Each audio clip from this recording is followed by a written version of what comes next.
Welcome to एक knowledge दोस्तों। आज की इस वीडियो में मैं ट्रांसफार्मर डिटेल में डिस्कस करूँगी एंड इसके हर एक पार्ट को एक्सप्लेन करूँगी एंड वर्किंग भी एक्सप्लेन करूँगी। Let me first introduce myself Afiya Khan and you are watching एक नॉलेज। और गाइज, अगर आपको मेरी वीडियोस अच्छी लगती हैं तो प्लीज़ लाइक कीजिए, कमेंट कीजिए एंड चैनल को सब्सक्राइब कीजिए। सबसे पहले ट्रांसफार्मर की कंस्ट्रक्शन की बात कर लेते हैं कि ट्रांसफार्मर का कंस्ट्रक्ट कैसे होता है। इसमें कुछ मेन पार्ट्स होते हैं ट्रांसफार्मर की कंस्ट्रक्शन के लिए। Core, windings, tank, conservator tank, Buchholz, relay, expansion valve, breather, bushings and terminals. First number है कोर। एक इंसुलेटेड फ्रेम लेते हैं जिसके ऊपर लेमिनेशन डाल के कोर कंस्ट्रक्ट करते हैं। और जैसा कि आप देख रहे होंगे इमेज में, ये पूरा सेपरेट पार्ट है। तो ये पूरा सेपरेट पार्ट नहीं होता है। कोर के लिए थिक मटेरियल का यूज़ नहीं किया जाता है। पतली पतली लेमिनेशन शीट्स को मिलाकर एक कोर कंस्ट्रक्ट करते हैं। और एक कोर की थिकनेस मैक्सिमम 0.35 mm होती है 50 हर्ट्ज फ्रिक्वेंसी के लिए। और थिन लेयर का यूज़ इसलिए नहीं किया जाता क्योंकि एडी करंट लॉसेस ना हो।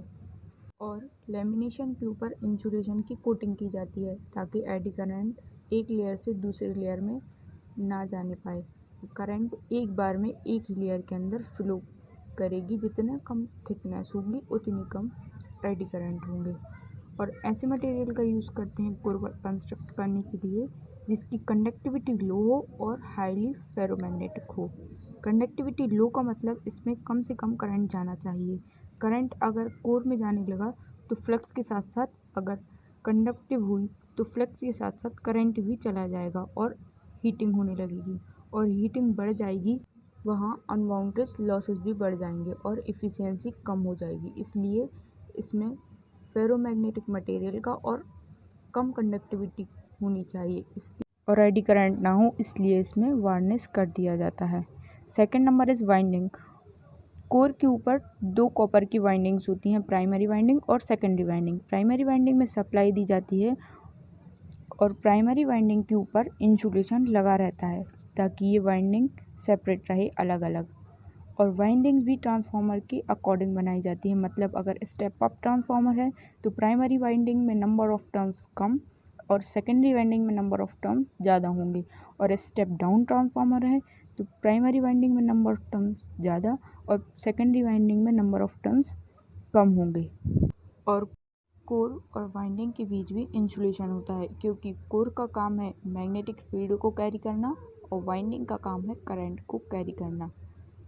तो कुछ इस तरह से सिस्टम जमाते हैं कि सबसे पहले कोर, फिर इंसुलेशन, फिर वाइंडिंग, फिर इंसुलेशन, फिर वाइंडिंग। नेक्स्ट है मेन टैंक। मेन टैंक पूरा ऑयल से फिल होता है जिसके अंदर कोर रख दी जाती है। ऑयल इसलिए भर दिया जाता है ताकि एडी करंट ना हो। अगर खाली रहेगा टैंक तो एडी करंट उत्पन्न हो जाएंगे, इसलिए। और ऑयल का काम होता है वाइंडिंग्स को कूलिंग प्रोवाइड करना और इंसुलेशन प्रोवाइड करना। नेक्स्ट है conservator tank. Conservator tank main tank के ऑयल को फिल करके रखता है। ये 100% फिल करके रखता है क्योंकि मौसम के हिसाब से या फिर लोड के वेरिएशन के हिसाब से ऑयल का कॉन्ट्रैक्ट हो सकता है या फिर एक्सपांड हो सकता है। जब ऑयल विस्कस हो जाएगा तो लेवल डाउन हो जाएगा, उस समय कंजर्वेटर फिल कर देगा। और जब गर्मी के टाइम पर लोडिंग लगा देते हैं तो वहाँ पर एक्सपांड करेगा और ऑयल बकुल्स रिले की हेल्प से कंजर्वेटर में चला जाता है। तो देखते हैं बकुल्स रिले क्या होता है। जब ओवर हीटिंग होती है या फिर कोई भी इंटरनल फॉल्ट होता है तो वहाँ पर बकुल्स रिले इंटरनल फॉल्ट को बताता है। इसमें एक मरकरी का स्विच लगा रहता है जो स्विच प्रेस करता है और ट्रांसफार्मर की सप्लाई बंद कर देता है। इसे कंजर्वेटर टैंक और मेन टैंक के बीच में लगा देते हैं। अब सोचो कि अगर बकुल्स रिले ही ख़राब हो गया तो क्या करेंगे। तो इसके लिए भी एक सॉल्यूशन है। और जब ओवर हीटिंग हो जाती है तो कंजर्वेटर टैंक फिल हो जाता है और उसमें भी स्पेस नहीं बचता, तो वहाँ पर एक एक्सपांशन वाल्व लगा रहता है ताकि ये फट जाए और इसके हेल्प से बाहर ऑयल बाहर चला जाए। इसे एक वीक मटेरियल का बनाते हैं। ब्रीदर को कंजर्वेटर के बाहर लगा देते हैं क्योंकि जब ट्रांसफार्मर का ऑयल गर्म होता है तब वो कंजर्वेटर में चला जाता है, तब तो कोई प्रॉब्लम नहीं होती। लेकिन जब कंजर्वेटर का टैंक कम हो जाता है तो उस समय पे एयर के हेल्प से मॉइस्चर चला जाता है और अगर मॉइस्चर चला जाता है तो वहाँ पर प्रॉब्लम क्रिएट हो सकती है। इसलिए ब्रीदर लगा देते हैं और इसके अंदर सिलिका जेल भरा रहता है।